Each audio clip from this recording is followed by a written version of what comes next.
Did we learn anything new at the House Oversight Committee's MKUltra hearing? I'm Ryan Geckner, and I'm here with Chris Daly. Was Roswell the first UFO crash cover-up in the US? How are we marking year one of Beyond the Human? This is Headlines from the Beyond. All right, everybody, welcome back to another episode of Headlines. We've got a couple of good stories for you and a little personal story for us. So we're going to start with the House Oversight and Government Reform Committee's task force on the declassification of federal secrets, say that three times fast, hearing on MK Ultra. MK Ultra, if you're not familiar, is a program that was started in 1953 under CIA Director Allen Dulles, aimed to develop mind control techniques during the Cold War. Well, Yes, that's awesome to begin that with, is, isn't it? yeah, that is a real thing that happened, folks, if you didn't know. Now, it was officially shut down in the 1970s, and former CIA Director Richard Helms in 73 ordered records about the program to be destroyed. So, That's a little fishy. naturally, there's Just lots right of there. questions about what was actually going on with MK Ultra. And given all of the conversations around government disclosure and declassification, it's unsurprising, at least to me, that we are having a hearing about this. So, at the end of last month, this hearing had several people there. One person was Tom O'Neill, who's an investigative journalist who argued that Congress in 1977 was actually misled by the CIA about the scope and results of the program. Imagine that. Yeah, yeah, who Congress would have was thought? misled. Who would have thought? And another person on the panel for the hearing was Stephen Kinzer. He's a senior fellow at Brown's Watson School of International and Public Affairs, who testified that MK Ultra conducted, quote, the most extreme experiments on human beings, end quote, ever carried out by a U.S. agency. Okay, let's talk about that because Yeah, that's terrifying. it is, considering if you know anything about the sketchy things that the federal government has tested on people, looking at you, Tuskegee and other things, you know. And I'm looking at the timing of this Yeah. because we're talking about the early 50s. Well, we had just gotten out Hmm. of the era in history where medical testing was the worst ever. Yes, I mean, the yes. Nazi experiments during Right. World War II. All of the research ethics things that we have to do Right. every day are a Everything we result do. of that period. Right. And so right after that, we started having to go through human subjects committees. And if you're not familiar with them, there are To ethical make sure that committees. we don't do things that are not so good They to make our sure research participants. they make sure that we don't do the things that were done Hmm. in the Hmm. 1950s. And earlier. And early, well, yes. I mean, it was about the stuff that happened in the 40s. But so right after that, just as we're developing all of these wonderful ethical guidelines that I think, in my opinion, are super important and need to be there, while those are being developed, the CIA is doing some really interesting Some things. pretty shady stuff. So, what were they doing?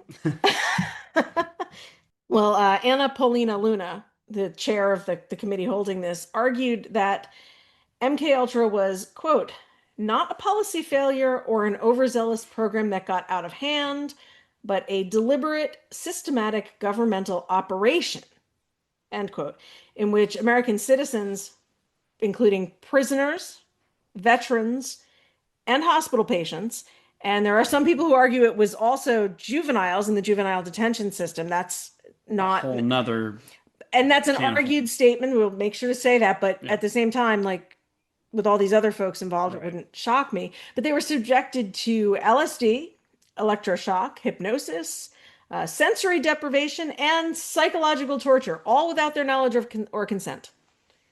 So that's a problem. That's fun. Yeah, love all of that. That's Yeah. great.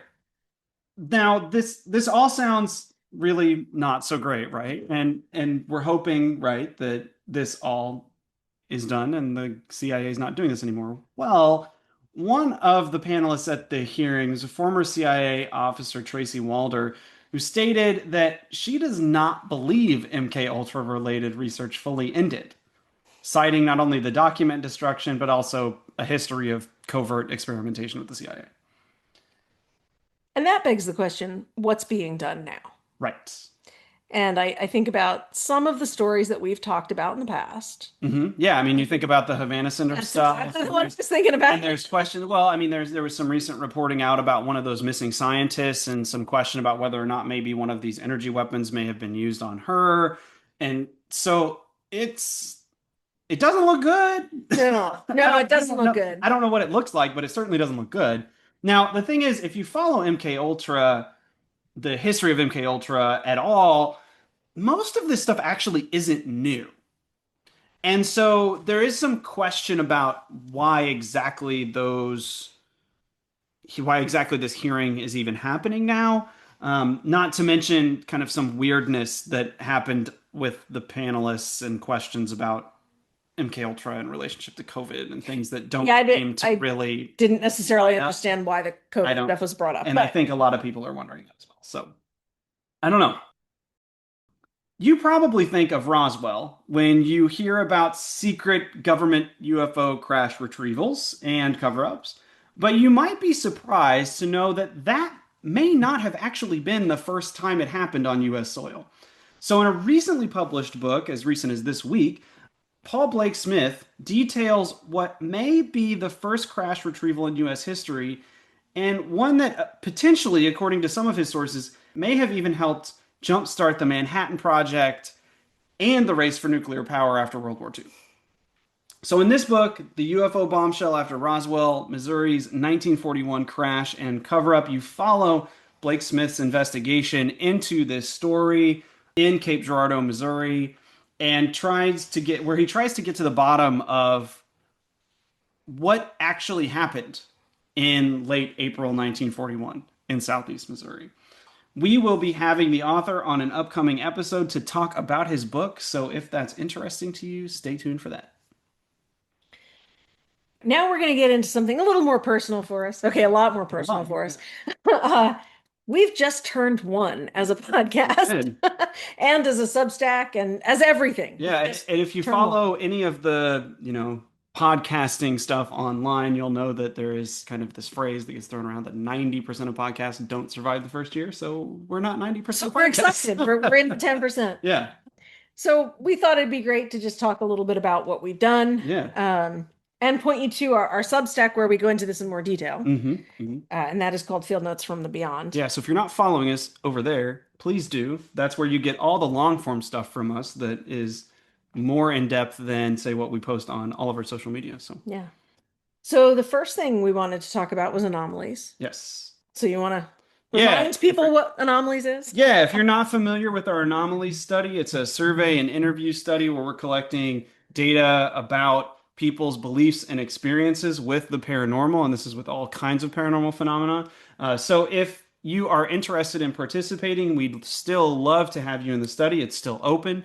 It's constantly running, so we're getting ready to do our sort of round two or year two of that study. Yeah, so we've had about 150 participants, which is a nice first It's not start. bad. It's not bad. And what we want to do is continue surveying people annually because the goal is to look at changing beliefs and try to understand experiences as they happen.